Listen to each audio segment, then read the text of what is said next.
En primer lugar, por el Grupo Parlamentario Vox, tiene la palabra el señor Figaredo Álvarez Sala.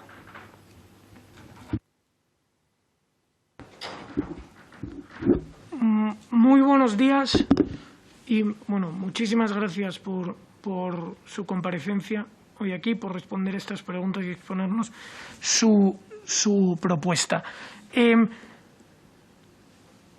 Preguntas generales. ¿Ha mantenido usted o mantiene algún tipo de relación o contacto con alguno de los partidos políticos representados en esta sala? Y ya una cuestión muy rápida, pero muy concreta. En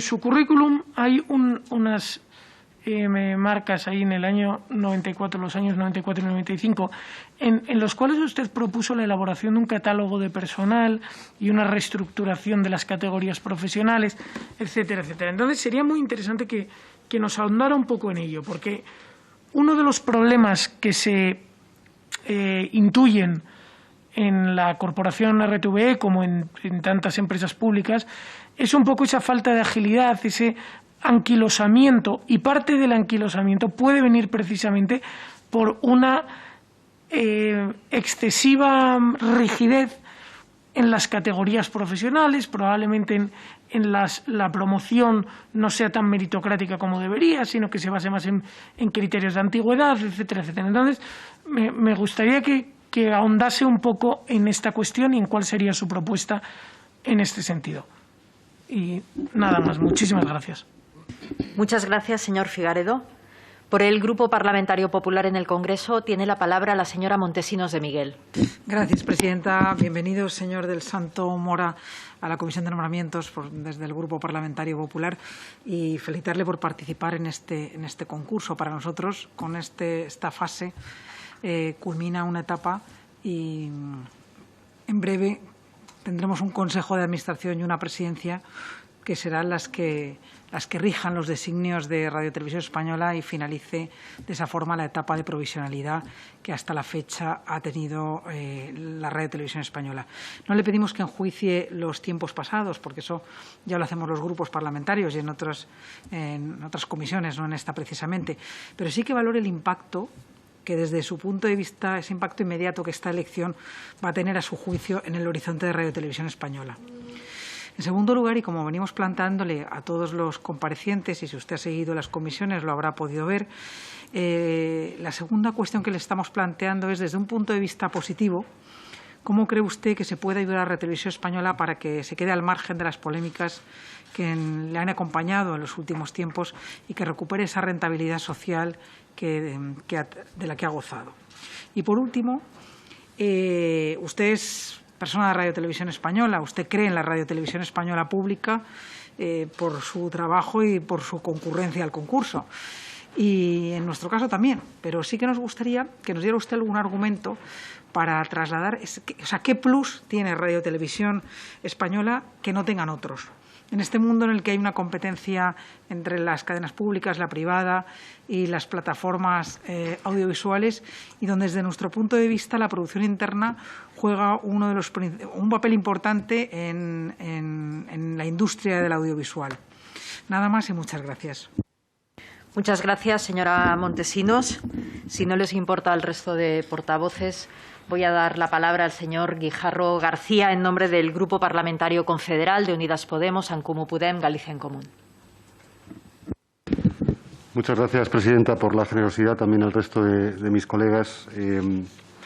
Lo primero de todo, bienvenido. Gracias por comparecer aquí en el Congreso de los Diputados. Le traslado rápidamente las cuestiones que son fundamentales para mi grupo parlamentario. En primer lugar, sobre las externalizaciones, ¿no? Un tema que ha sido polémico en los últimos tiempos en el ente público. En fin, la opinión de mi grupo es que creemos que se ha venido abusando de esta figura. No estamos en contra de ella per se, pero nos gustaría saber su opinión sobre cómo gestionar las externalizaciones versus el aprovechamiento de las propias capacidades internas del ente, ¿no? En segundo lugar, sobre la política de transparencia, algo que, siendo un ente público, pues estamos obligados a requerir. y no solo a requerir, sino a cumplir, ¿no?, en aras del mandato ciudadano.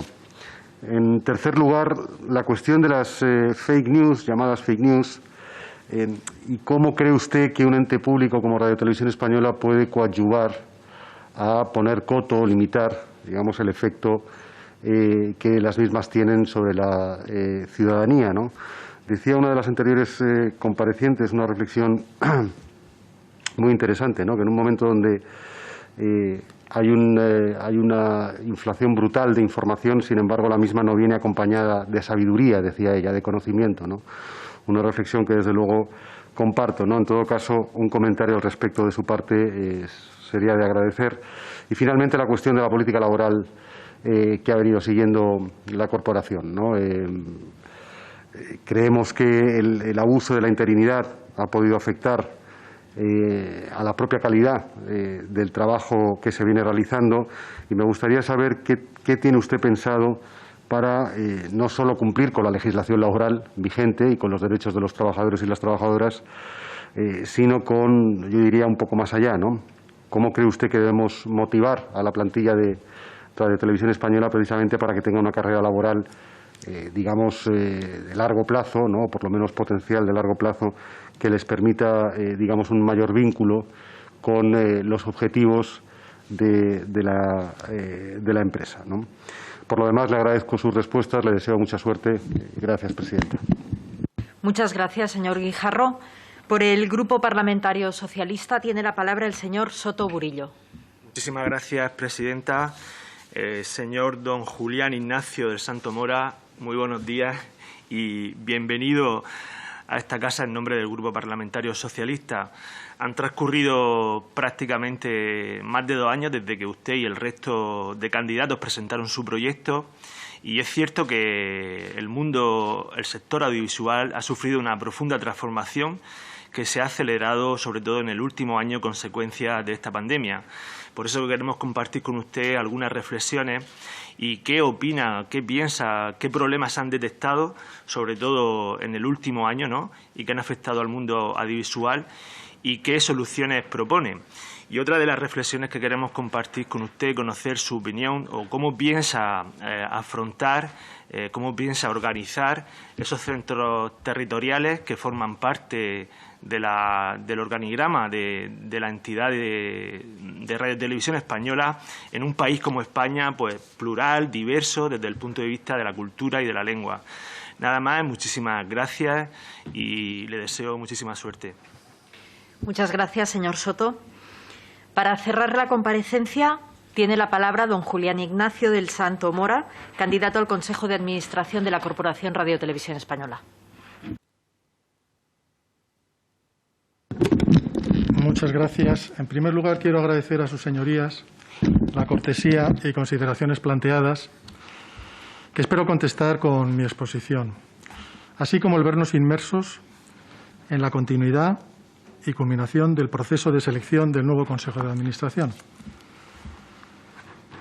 Marcará un hito en la historia de nuestra corporación y de nuestra sociedad. Es un hecho innegable que la situación de provisionalidad que tenemos actualmente no ha producido nada más que demora en la solución de los problemas que tiene la corporación y, consecuentemente, partimos con retraso. Pero con la culminación de la selección del nuevo Consejo se abre la expectativa ilusionante de encauzar de nuevo la situación de crisis que tiene la corporación. La Ley 7/2006, en su artículo 16.4f, atribuye al Consejo las competencias de fijar las directrices generales de la corporación. De ahí la importancia de culminar con este proceso cuanto antes. El artículo 4 confía un mandato marco al nuevo modelo de la radiotelevisión pública y un contrato programa ya obsoleto. Luego, lo primero es renovarlo y actualizarlo entre ustedes y nosotros. Sin ello, las entidades supervisoras, Tribunal de Cuentas, Auditoría General del Estado y la Comisión Nacional de Mercado de la Competencia sean mermadas en su capacidad de control. Es prioritaria la potenciación del servicio público por encima de intereses ideológicos o políticos, privados y comerciales, en contra de las teorías de magnates de medios privados que opinan, como Rupert Murdoch, lo único fiable, perdurable y perpetuo garante de la independencia es el beneficio, o bien como Maurizio Carlotti, una televisión, guste o no guste, es como una taberna, como una tienda de patatas, como una fábrica. Tiene que ganar dinero. Si no ganas dinero, eres débil. Te puede chantajear el poder. Si ganas dinero, puedes mirar de tú a cualquiera. El sistema de financiación es insuficiente y precisa de un cambio de modelo para poder capacitar a la corporación para su planificación estratégica, marcada por el Acuerdo Marco. Se hace necesario retocar la Ley 8/2009 de financiación para permitir figuras publicitarias alternativas con el fin de rebajar los costes de producción. Propongo un modelo con establecimiento de aportación fija mínima garantizada por el Gobierno, de acuerdo con el contrato marco, y que suponga el 60% del presupuesto. El 40% restante se obtendría reformando el artículo 6 de dicha ley, que ya se ha dicho que es insuficiente. Con el fin de paliar esa insuficiencia presupuestaria, se debe modificar la política de patrocinios a fin de poder acceder a un mercado publicitario con las restricciones y limitaciones análogas a las radiotelevisiones públicas europeas. En cuanto a la transparencia, es prioritario un modelo de gestión transparente. Propongo para ello la publicidad de las actas de las sesiones del Consejo, de los informes de rendición de cuentas y de toda la contabilidad de forma clara y transparente, así como de los salarios de directivos, contrataciones y estructura organizativa. El Parlamento, a través de la Comisión de Control y órganos reguladores, realiza una evaluación sistemática y objetiva del grado de cumplimiento de la misión encomendada a la corporación, exigiendo, en caso de detectar esas anomalías en la gestión, las responsabilidades correspondientes, mediante penalizaciones y cese o sustitución del órgano responsable. Destacaría, pues, como acciones la realización de una auditoría profunda, pública, independiente y externa que verifique la aplicación de los contratos firmados con productoras y empresas externas de servicios. Dicha auditoría debe incluir una relación de puestos de trabajo. Esto permitiría ahorrar recursos y gastos jurídicos. La auditoría incluiría también los medios técnicos para afrontar una adecuada transformación digital. Cumplir con los mandatos judiciales y legales aportando la documentación sobre la actual plantilla, contratos con productoras y empresas de servicios externos, rectificando, como ya mencionaba anteriormente, las irregularidades detectadas por los organismos de control del Estado. Toda externalización de los servicios y producciones deberá estar avalada por informes preceptivos que garanticen la imposibilidad de ser asumidos con los recursos propios. Estos informes deben ser aprobados por el Consejo de Administración. No podemos continuar con asignaciones arbitrarias a productoras y empresas ajenas a Radio y Televisión Española sin criterio de servicio público. Debe garantizarse que la ratio de producción propia interna sobre el total de los productos audiovisuales gestionados, producidos y programados por Radio y Televisión esté al menos en la proporción fijada por el mandato marco. Hay que reformular la mesa de producción recogida en el convenio colectivo para dar acceso directo a los trabajadores, como sucede en los consejos de informativos, y dotarla de competencias para la transparencia y buena gestión de la producción de programas. Y, por supuesto, hay que actualizar la parametrización de las tasas y costes internos en nuestros sistemas de información de gestión de la producción propia, dado que desvirtúan la realidad contable y financiera de la producción interna en favor de la producción externa. No es cierto que sea más caro producir en la casa que fuera. El modelo organizativo de la corporación hay que adecuarlo a la situación actual del sector audiovisual. Su estructura debe ser más transversal, de manera que se compartan funciones y flujos de información más horizontales y menos verticales. Se debe adaptar a un modelo de gestión orientado a la racionalización de costes y que sea coherente con los objetivos del mandato marco. En las últimas décadas, el clima de confrontación política ha permeado en la sociedad, produciéndose fracturas entre ciudadanos y sectarismos que han calado en distintos ámbitos e incluso en nuestra empresa. Es uno de los motivos por los que en muchas ocasiones se producen relevos en los puestos de responsabilidad de la casa, llegando a niveles de organización estructural muy bajos, no atendiendo a valores de mérito y talento, sino a otros factores de tipo ideológico, afinidad política, etc. Esto produce una desmotivación en los trabajadores y en la actualidad es un mal endémico que hay que corregir inmediatamente. El horizonte de trabajo de las sucesivas direcciones y presidencias por los cambios políticos se redució a un mínimo de 4 años y así no hay tiempo para ejecutar un proyecto de gestión adecuado, sino, como ha venido sucediendo, todo ha sido cortoplacista. Creo firmemente en la cultura del mérito y de la gestión del talento. Hay que conformar política de carreras, evolución profesional de los trabajadores, implicándoles en un proyecto común y del que hay que hacerlos partícipes para que aparten sus propias decisiones para la consecución conjunta del éxito de las tareas encomendadas. En resumen, tenemos que adecuar la estructura organizativa de la empresa, reformar los modelos de plantilla tipo, realizando un catálogo de puestos de trabajo adecuado a las necesidades actuales, con sus correspondientes manuales de funciones y de procedimientos de gestión y producción de la corporación. Yo, en mi etapa que estuve en el área de organización y dirección de sistemas, este catálogo se hizo, este manual se hizo, jamás se ha llevado a la práctica. Hoy en día, claro, con la actualización correspondiente, habría que volver a hacerlo. Para la cobertura de vacantes, la Dirección de Recursos Humanos presentará propuestas para la provisión de plazas, tras ser acordadas por el Comité Intercentros y para su aprobación final por el Consejo de Administración. Las vacantes de empleo fijo se deben cubrir por empleo fijo mediante concursos que garanticen la libre concurrencia, el mérito y la capacidad, y abrir un proceso para acabar con las plazas interinas actuales, pasando a situación de indefinidos, atendiendo siempre al mérito, a la capacidad y a la equidad, y garantizar la plena ocupación de la plantilla y el desarrollo de la carrera profesional de sus trabajadores, estableciendo procesos reglados por concurso de méritos, transparentes y equitativos. En cuanto a los contenidos, debemos esforzarnos en articular unos medios de comunicación que garanticen a los ciudadanos la difusión del conocimiento, el derecho a la información y que contribuyan al entretenimiento de una manera digna y acorde con los valores democráticos y constitucionales. El liderazgo no es un fin para la corporación. El fin debe ser el cumplimiento de sus propios objetivos. La corporación debe cubrir en su programación las áreas más desatendidas por los medios de comunicación. La Constitución española es clara en su artículo 20, garantizando los valores de pluralismo, veracidad y accesibilidad, con el fin de contribuir a la formación de una opinión pública informada. Esta percepción de carácter independiente, plural e imparcial es objetivo preferente y medida que los ciudadanos, y prioritaria en la área de informativos. Es la medida que los ciudadanos perciban estos valores, aumentará esa confianza en Radio y Televisión y apreciará su papel de servicio público. Propongo, por tanto, una dirección única de informativos para Radio Nacional de España, Televisión Española, medios interactivos, con el fin de homogeneizar la línea editorial y con los matices, claro está, de los distintos lenguajes audiovisuales de los diferentes medios. El 100% de la producción de los programas informativos debe ser propia. La externalización no debe existir en estos contenidos. Así será más fiable la independencia y la línea editorial de los informativos. En cuanto a los centros territoriales, los considero un valor diferencial de la Corporación de Radio y Televisión y son claves para la vertebración del país. Constituye uno de los troncos principales de nuestra organización. Después de las distintas políticas de recortes de gastos y el ERE del 2007, han quedado mermados en personal y recursos. Hay que volver a situarlos donde corresponde. Existe en el trasfondo, ya lo sé, un debate entre centros territoriales y televisiones autonómicas. Estas últimas se crearon un poco como copia de la radiotelevisión española y adolecen en su mayoría de los mismos problemas. Su independencia depende de los gobiernos autonómicos. Es por ello que la corporación, a través de sus centros territoriales, debería vertebrar y cohesionar el país con una misma línea editorial informativa y atendiendo a la diversidad y pluralidad y lengua de nuestras regiones. Hay que continuar con la reunificación de centros de radio y televisión, así como la remodelación y mantenimiento de las infraestructuras de nuestro patrimonio inmobiliario para evitar su acuciante deterioro. Radio y Televisión Española debe ser un vehículo de difusión de la cultura española, de sus nacionalidades y regiones en su pluralidad y diversidad. La corporación debe apoyar la creación cultural europea y, en particular, como hasta ahora, la cinematográfica.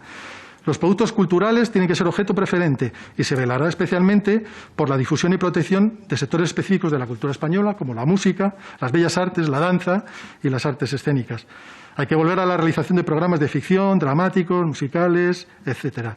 Papel activo fundamental de Radio y Televisión es la divulgación del conocimiento, por lo que el contenido de programas educativos y de formación debe estar muy presentes en la programación, sin olvidar la difusión de la ecología y la protección al medio ambiente.